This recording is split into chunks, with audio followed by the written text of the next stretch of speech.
الحمد لله وكفى والصلاة والسلام على الشارع المصطفى وعلى آله وأصحابه ومن اجتبى.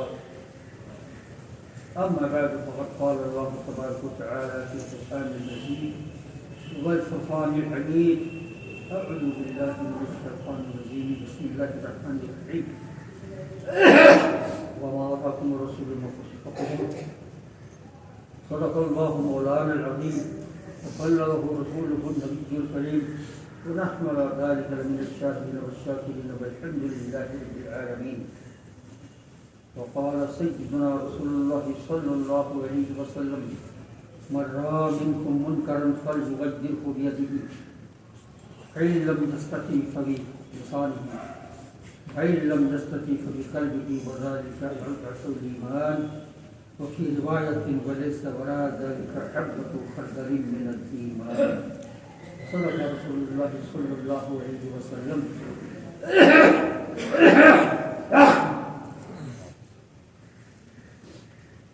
ہمارا شہر پرزی خوباں منمو خیال ماہر. ہمارا شہر پرزی خوباں منمو خیال ماہر. چکند کی چشم بدبو نکند کسنی گا.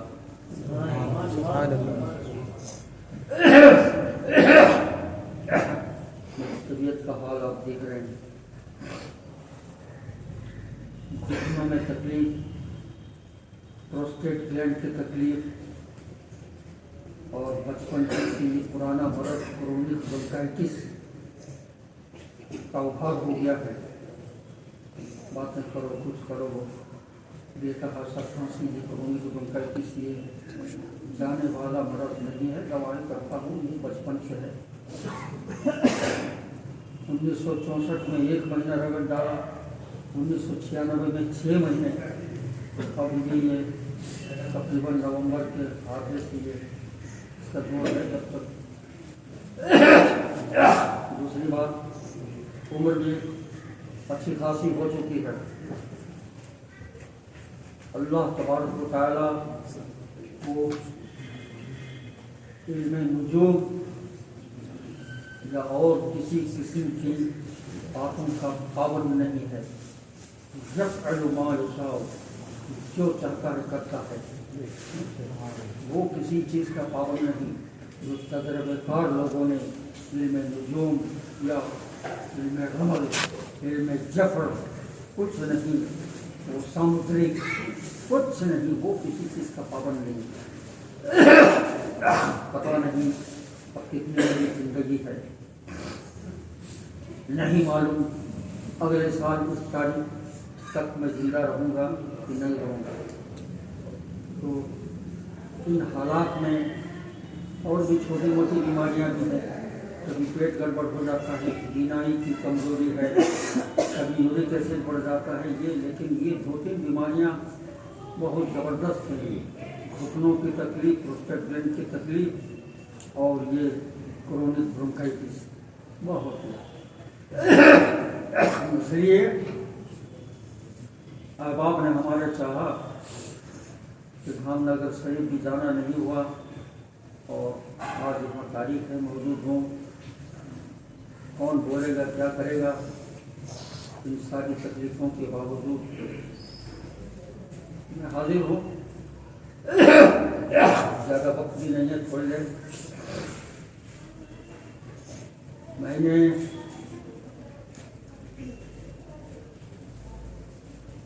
جو فارسی کا شعر پڑھا اس کو سرکار اعلیٰ حضرت قدس اللہ تعالیٰ سرہ العزیز نے فتاوی رضویہ کے اندر نقل فرمایا.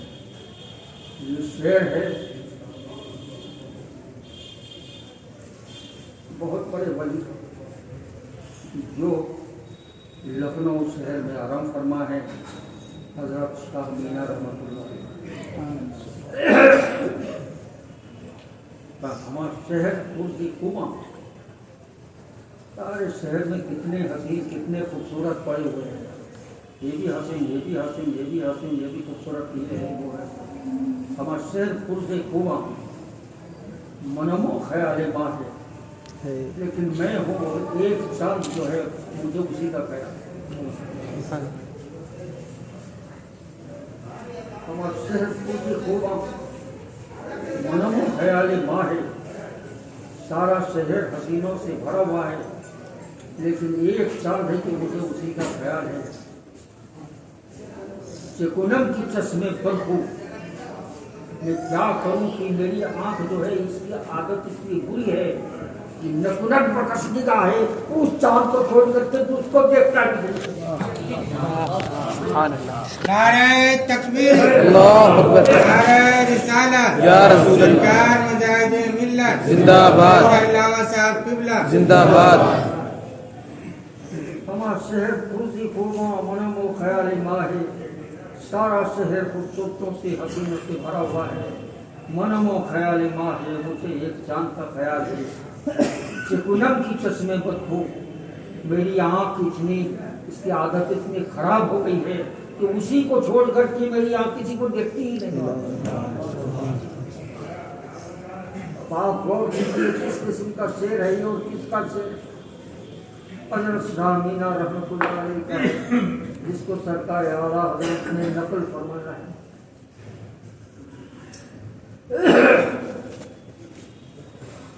سرکار مجاہد ملت کے بارے میں کتنے قلم کاروں نے کتنے مضامین لکھے، کتنے رسالوں میں، کتنے نمبروں میں، کتنے کتابوں میں ان کا ذکر آیا، بہت کچھ ہے۔ لیکن ایک بار بھیونڈی سے شائع ہونے والے رسالہ المیزان کے ایڈیٹر مولانا سید جیلانی محمد نے مجھ سے ایک مضمون طلب کیا تھا، تو ان کے کہنے پر میں نے مضمون دیا۔ اس کو بہت دنوں تک انہوں نے شائع نہیں کیا جو بھی سوچ کر، اور لیکن ایک وقت آیا انہوں نے اس کو شائع کر دیا المیزان کے اس میں رسالے میں، اور بعد میں ملاقات پر کہا، میں نے اس میں دیکھا جو تیکھا پن ہے، لیکن میں نے اس کے باوجود اس کو شائع کر دیا۔ اگر اس کو آپ پڑھتے تو آپ کو معلوم، سرکار مجاہد ملت کے زمانے میں نہ علماء کرام کی کمی تھی، نہ شریعت کے پابند حضرات بالکل نابود تھے، ایسا نہیں، باصلاحیت علماء بھی تھے، شریعت کے پابند حضرات بھی تھے، جرأت مند حضرات بھی تھے، لیکن ظالموں کے ظلم کے خلاف آواز اٹھانے والی ذات کوئی نہیں تھی ان کے زمانے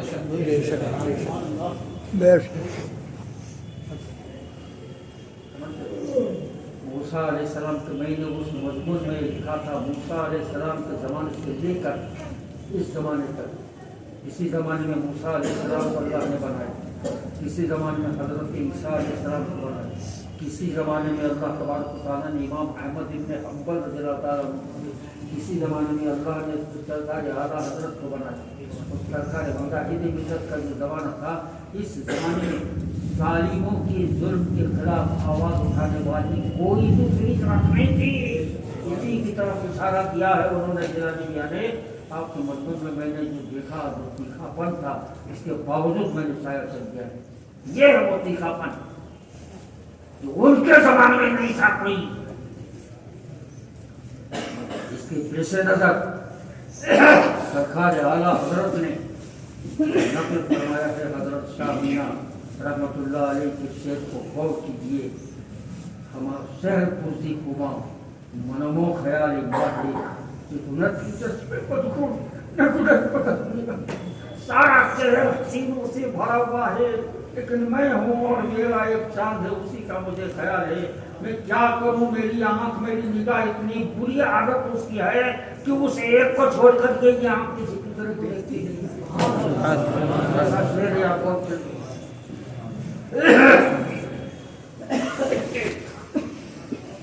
جب 1979 میں سرکار مجاہد ملت کو سعودی عرب میں گرفتار کر کے جیل میں ڈالا گیا، لمبی چوڑی بات ہے، وقت بھی اتنا نہیں ہے، میں پہنچا وہاں، بمبئی لوگوں نے بہت لمبی چوڑی تاریخ ہے پہنچا تو ان کے دوست ٹوپی والے بابا صوفی دولہا خان صاحب مراد آبادی رحمۃ اللہ علیہ نے چھوڑ کر کے یہاں کیوں آئے؟ تمہارے ذمہ مدرسہ کیا ہے، تم مدرسے کو دیکھتے تم یہاں کیوں آئے؟ وہاں وہ جیل میں تھے، مار بھی پڑ رہی ہے، ہتھکڑیاں بھی پہنائی جا رہی ہیں، دھوپ میں بھی کھڑا کیا جا رہا ہے، گھسیٹا جا رہا ہے، لیکن میرے پاس غالباً تسلی دینے کے لیے ایک آ گیا ایک telegram, everything ready, letter follow, سب ٹھیک ہے، خط جا رہا ہے، کوئی خط نہیں آیا۔ جب میں پہنچا تو تم کیوں چھوڑ کر کے آئے؟ تمہارا وائرلیس ٹھیک ہے؟ اگر وائرلیس ٹھیک ہے تو اٹھا کر کے دیکھ لو وہ وائرلیس میں۔ اس کے بعد ایک عجیب بات انہوں نے بتائی، یہ اس وقت کی بات ہو گئی، فرمایا بال سر میں یہ ہے 1979 کی بات، اور بال سرد میں میسا میں 1975 کے اخیر سے 1977 کے شروع تک رہے۔ میں گیا تھا جیل میں، ان کو کسی نے نہیں دیکھا کہ ٹوپی والے بابا بال سرد جیل میں گئے تھے، کسی نے نہیں دیکھا۔ میں نے کہا کہ بہت دن ہو گئے، اب چلو۔ فرمایا کہ نہیں، غوث پاک کا آرڈر ابھی جانے کا نہیں۔ تو میں نے جب حضور مجاہد ملت کو یہ بات سنائی کسی وقت میں تو مسکرائے، کوئی جواب نہیں دیا۔ ٹوپی والے بابا کا بال جیل میں جانے کا کسی کو معلوم نہیں، انہوں نے فرمایا، مسکرائے تو جواب نہیں۔ اس بات کو یاد رکھیے، ٹوپی والے بابا۔ دوسری بات ایک واقعہ بتائیے، حضور مجاہد ملت اس قدر ضبط والے آدمی تھے کہ باتوں کو بتاتے نہیں تھے، سب چھپاتے تھے۔ اشارہ دیکھیے، قائد صاحب حفیظ جماع الہ آباد حضرت حکیم مولانا سید فخر الدین احمد الہ آبادی حکیم بادشاہ اول، جو کتنے بڑے بزرگ تھے، فرمایا کہ ان کا امتحان لیا استاد نے، اور یہ فارسی کا شعر پیش کیا کہ اس کا مطلب کیا ہے۔ مجنو عبس بجانب صحرا نمی رود، آب حیات آتشی بشمر دامن۔ مجنو، کون مجنو؟ کیسے عاملی جن کا نام، جو لیلا کے عاشق کہے جاتے ہیں، جن کے باطن کو کوئی نہیں جانتا تھا، ہم بھی نہیں جانتے تھے۔ جب میں 1963-64 میں میرٹھ میں حضور صدر العلماء میرٹھی کی بارگاہ میں بخاری وغیرہ پڑھ رہا تھا، اس وقت فتاوی رضویہ یہ نہیں چھپی تھی، جلد اول جلد پنجم کا کچھ حصہ یہی سب چھپی تھی، یہ جلد ستون کی بات ہے۔ انہوں نے فرمایا کہ وہ مجنون جو تھے وہ عارف تھے، یعنی ولی تھے، یہاں ان کے نام کی فلم بنی ہوئی ہے، لیلا مجنون۔ مسکراہٹ آئی، ہنسی آئی۔ مجنو عبس بجانب صحرا نمی رود، مجنو جنگل میں بیکار نہیں جاتے ہیں، آب حیات آتش کشمر کا دامنست، بجھتی ہوئی آگ کے لیے دامن کی ہوا آب حیات کا کام کرتی ہے۔ جب آگ بجھ رہی ہو تو اس کو دامن سے ہوا دو تو پھر سے بھڑکنے لگے۔ آب حیات آتش کشمر کا دامنست، جب آگ بجھنے لگے تو اس کو دامن کی ہوا آب حیات کا کام کرتی ہے۔ اس کا مطلب وہ جو ہے آگ مجاہد ملت،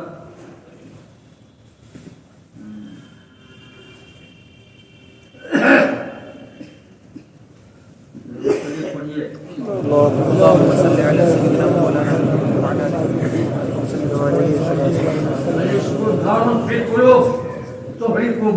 محبوب، عشق جو ہے نارن فی القلوب، یہ دل کے اندر بھڑکنے والی آگ ہے، تو ہے کو ماسی والمحبوب، جو محبوب کو چھوڑ کر کے سب کو جلا دیتی ہے، وہ وہ آگ اس کے بھڑکنے میں جب کمی ہوتی ہے تب دامن سے ہوا دی جاتی ہے. یہ اشارہ ہوا، یہ جو بتایا ٹوپی والے بابا نے مرحوم نے کہ میں گیا تھا، انہوں نے کہا کہ نہیں ابھی غوث پاک کا آرڈر ابھی نہیں ہے، ابھی کچھ دن اور رہنا ہے. سمجھ گئے کہ نہیں؟ وہ آگ نہیں معلوم اس میں بھڑکنے میں کتنی کمی تھی کہ اس کو پھر سے بھڑکوانے کے لیے وہ میسا کی جیل میں ان کا رہنا تھا، اس کی طرف اشارہ تھا. سمجھ گئے؟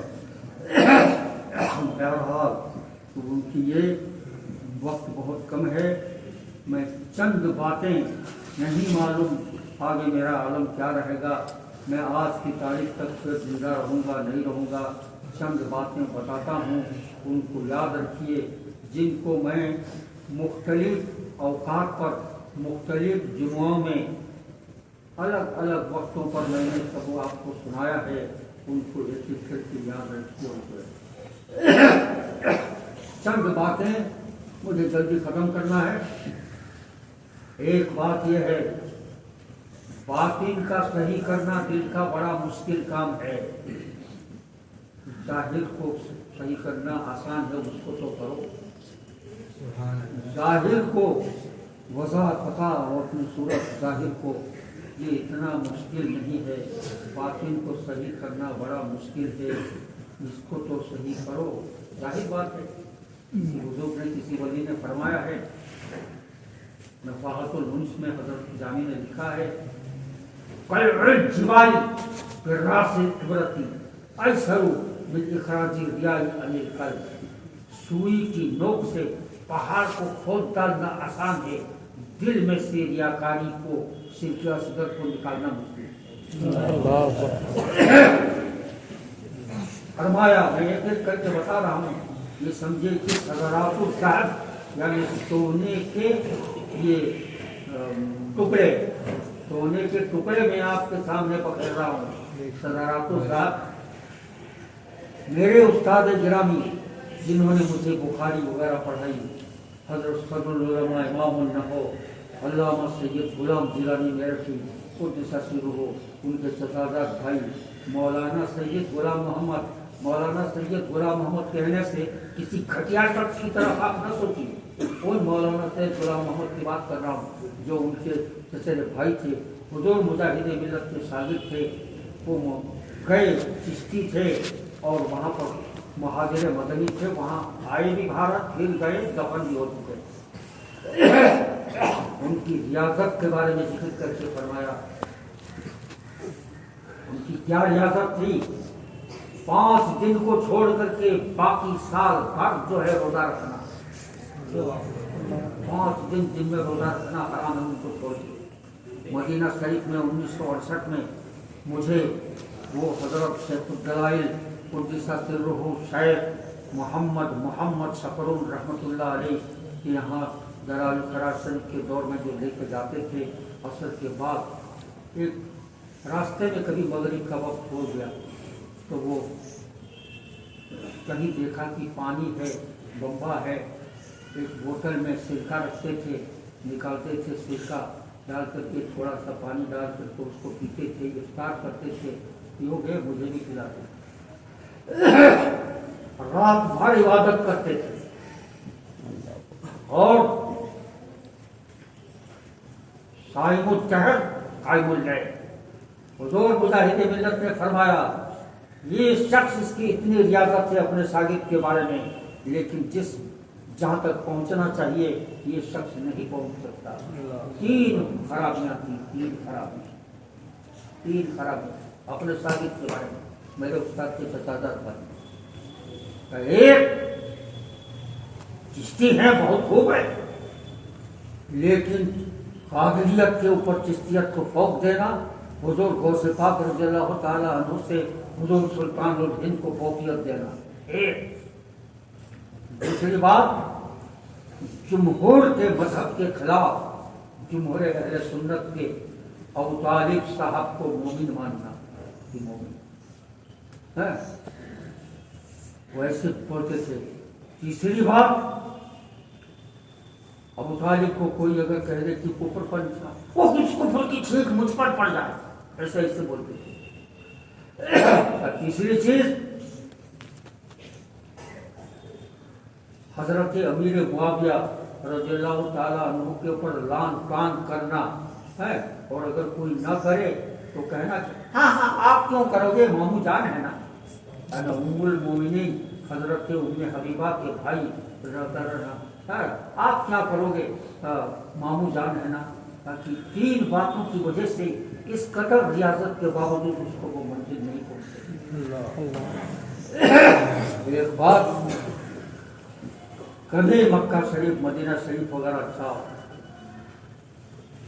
تم کو نہ جانا ہے نہ جاؤ، مر جاؤ تم نہیں، وہاں کھانے پینے وغیرہ کی شکایت نہ کرو، یہاں کچھ کھانے کو پینے کو نہیں ملے گا۔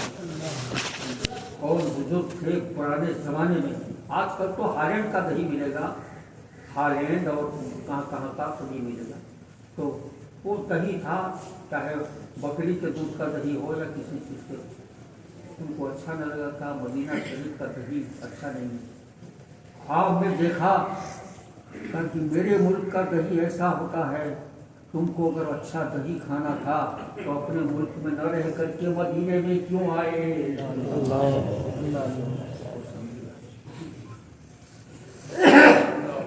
اور داس شریف میں 1980 میں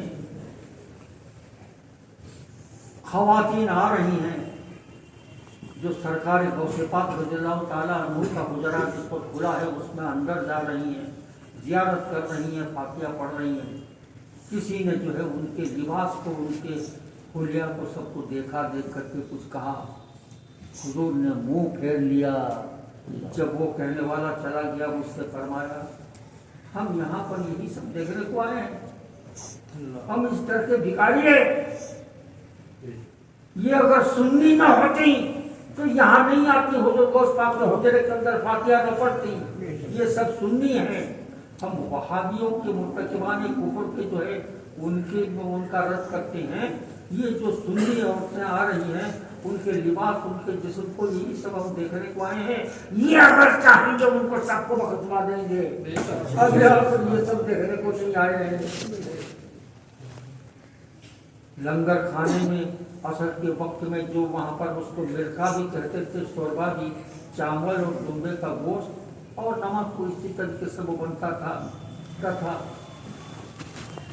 وہ باورچی طباخ اندر خانقاہ میں رہنے والے اپنا برتن بھیجتے تھے، وہ برتن میں دے دیتا تھا، نہیں جو کھڑکیاں ہوتی ہیں، ایک کھڑکی سے وہ عورتوں لڑکیوں کو دیتا تھا، دوسری کھڑکی سے مردوں کو، باہر جو باہری لوگ ہیں، نہیں ہم یہاں آئے ہیں، ہم باہر سے لیں گے۔ برتن لے کر کے گئے تو فرمایا کہ ہم اس طرح کی بھکاری ہیں، ہم اس طرح کی بھکاری ہیں۔ نعرہ تکبیر، اللہ اکبر، یا رسول اللہ، حضور مجاہد ملت زندہ باد، حضور مجاہد ملت زندہ باد، علامہ صاحب قبلہ زندہ باد۔ کفر کو چھوڑ کر کے، کفر کلامی، کفر فکری کو چھوڑ کر کے جو اس قسم کے گناہ ہیں جو ہمارے حنفی مذہب کی روح سے جائز نہیں ہے، جیسے باجا گاجا قوالی میں جو باجا بجتا ہے، کچھ اور کام اس طریقے سے ہیں تو یہ کرتے ہیں۔ تو حضرت قبلہ بہت نرمی کے ساتھ کہتے تھے، اب وہ مانے چاہے نہ مانے، بہت غصے میں نہیں، سمجھتے، جب تک کہ کفر کی حد تک نہیں۔ ایک شخص آیا رجب میں اجمیر شریف جانے سے پہلے، ہاتھ میں چوڑیاں پہن کر کے، یہ ہے وہ ہے وہ ہے، تو اس کا مقصد بھی رہا ہوگا کہ حضرت کچھ دیں گے مجھے، حضرت نے دیا بھی۔ اور اس کے بعد میں نے یہ سب کیا ہے، وہ تھے حضرت موسیٰ سہاگ بزرگ کے زمانے کے، جو ترانہ کپڑا پہن کر کے وہ مجذوب تھے، مجذوب، وہ پھرتے تھے ترانہ کپڑا پہن کے، سرکار اعلیٰ حضرت کے ملفوظات میں موجود ہے کہ جو اصلی مجذوب ہے وہ شریعت کی بات کہو تو مخالفت نہیں کرتے، وہ مان جاتے ہیں، اس کے بعد جو کچھ نظر آ جاتا ہے۔ تو ان سے کہا کہ حضرت ان کو اس میں نماز میں غالباً جمعے کی جو ہو، تاکہ ان کو نہلوایا اور مردانہ کپڑا پہنا کر کے ان کو لے جا کر کے بالکل امام کے پیچھے کھڑا کر دیا، حضرت موسیٰ سہاگ، سمجھ رہے؟ تو سب نے کہا کہ جب امام نے کہا اللہ اکبر تو سب نے کہا اللہ اکبر. حضرت موسیٰ سہاگ نے فرمایا میرا شوہر زندہ مجھے ران کیے دیتے ہیں. اللہ اکبر. سارا کپڑا مردانہ ختم ہو گیا, وہی جانانہ کپڑا سوا گیا.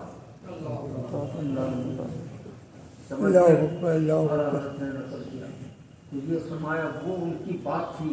اب یہ جو ہے یہ جانانہ کپڑا پہنیے وہ چوڑی. تو پوچھا حضور نے کہ یہ کیا ہے؟ کہا سہاگ ہے. تو حضرت نے ان کے سینے کی جگہ پر جو ہے ہاتھ کرا کہ اصلی سہاگ یہاں کا سہاگ ہے. یہ کیا سہاگ ہے؟ اصلی سہاگ یہاں کا سہاگ ہے. یہ کیا سہاگ ہے؟ سمجھتے وعدہ کرو مجھ سے کہ یہ سب ہٹاؤ گے اور زیادہ سب سے ڈانٹ پھٹکار نہیں. وعدہ کرو مجھ سے کہ ہاں. تو اس کو کچھ پیسہ دیا اور میں جا رہے تھے تو دیکھا اپنے جب تک کفر وغیرہ نہیں ہے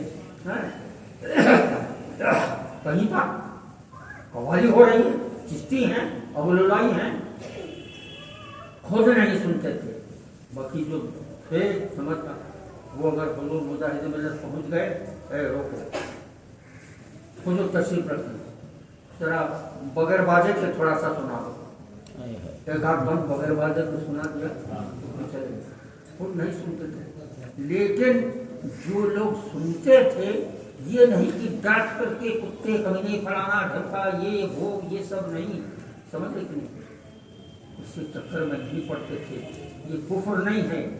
یہ مضامین جو ہیں خواجہ یہ حرام قطعی لگئی ہی نہیں ہے. یہ حرام لگئی ہی ہے لہو لعب کی وجہ سے. اگر یہ حرام قطعی لگئی نہیں ہوتا جو اس کو جائز کہتا وہ مرتکب کفر ہو جاتا. حضرت امام شافعی رضی اللہ عنہ کے مذہب کے بہت بڑے امام اور صوفیوں کے سردار ولیوں کے سردار امام غزالی رحمۃ اللہ علیہ اس کے قائل تھے. انہوں نے کہا کہ بربط جنگ رباب وغیرہ تین چار جن کو شرابی لوگ شراب پیتے وقت عادتاً بجواتے تھے بس وہ حرام ہے. اور باقی جتنے بازوں سے سریلی آواز نکلتی ہے یہ جو ہے سب جائز ہے ان کے مذہب میں. لیکن ہمارے حنفی مذہب میں جائز نہیں ہے. لیکن اس کے بجانے کی وجہ سے کسی کو آپ کافر نہیں کہہ سکتے. اسی لیے نہ کرو, نہیں مانتے ہیں بلاتے نہیں. لیکن کفر کے معاملے میں کفر فقہی کو چھوڑ, کفر کلامی چھوڑو, کفر فقہی کو غازی پور کے شہر کے محلہ خدائی پورا وہاں کے وہ پیر صاحب ان کا نام ابوالوفا فصیحی ندوے کے فارغ بہت زبردست شاعر بہت زبردست ادیب جن کو صاحبان الہند کہا گیا, جن کا شعر یہ تھا جس کو نظامی صاحب مرحوم طالب علم کے زمانے میں دہراتے تھے وہ ہر عالم کی رحمت ہے کسی عالم میں رہ جاتے ہیں لیکن ایسی داڑھی رکھتے تھے اتنی 1 ملی میٹر لمبی داڑھی رکھتے تھے مولانا ابوالوفا فصیحی. ایک زمانے میں آل انڈیا تبلیغ سیرت کے جنرل سیکرٹری تھے. انہی کے موجودگی میں وہ تقریر ہوئی تھی شب معراج کی غازی پور میں جس کی غازی پور میں شب معراج کی تقریر نہیں دوسری تھی. بہرحال ایک اسٹیج پر تقریر کرنا یہ صدر ہیں یہ سیکرٹری ہیں ایک ساتھ بیٹھ کر کے کھانا ہے پینا ہے یہ ہے وہ ہے. مالدہ میں ان کے مرید ہیں ان کے مرید ہیں. لوگوں نے ان کے پیر صاحب کا شجرہ جو ہے دکھایا ان کا لوگوں کو حضور مجاہد ملت کو کہ ان کا فصیحی ان کے سلسلے میں ان کے باپ دادا کون تھے فصیح الدین صاحب ان کو خلافت کس سے احمد رائے بریلوی جس کو لوگ سید احمد رائے بریلوی کہتے ہیں جو ایک کم علم شخص تھا جس کو اسماعیل دہلوی نے اپنا پیر بنایا تھا. اس کی تاریخ میں مبالغہ کرتا تھا پل باندھتا تھا اس سے ناجائز بات مقاصد کو پورا کرتا تھا. وہ ہے یہ احمد رائے بریلوی کے سلسلے کا یہ فصیح الدین اس کے یہ ہیں. اس کی اطلاع پہنچی مولانا ابوالوفا فصیحی کو کہا کہ مولانا اسماعیل دہلوی کی بات الگ ہے مولانا اسماعیل دہلوی کی بات الگ ہے. سید صاحب یعنی احمد رائے بریلوی ہر ضد سے پاک ہیں. تو جب مجاہد ملت کو سنایا گیا کہ ہر ضد سے پاک ہیں تو فرمایا میں اس کو ثابت کرنے کے لیے تیار ہوں کہ ہر ضد سے پاک نہیں ہے. اسی دن سے سارا تعلق ختم ہو گیا. دیکھا یہ ہے آج جو ہے ہم رضوی ہیں, ہم فلاں ہیں, ہم گھٹتے ہیں اور کفر فقہی کے مرتکبات بھرے ہوئے ہیں. آپ کے منہ میں جو ہے کہیں جمع ہوا ہے. سمجھ گئے ایسے لوگ کیا اعلیٰ حضرت کے مسلک کے ہیں اور کیا مجاہد ملت کے ماننے والے ہیں. اکبر الہ آبادی کا شعر وہی آتا ہے ہم ایسی کل کتابیں قابل ضبطی سمجھتے ہیں. ہم ایسی کل کتابیں قابل ضبطی سمجھتے ہیں کہ جن کو پڑھ کے لڑکے پاپ کو خبتی سمجھتے ہیں. وہ مالیہ اللہ تعالیٰ وقت بہت ہو گیا.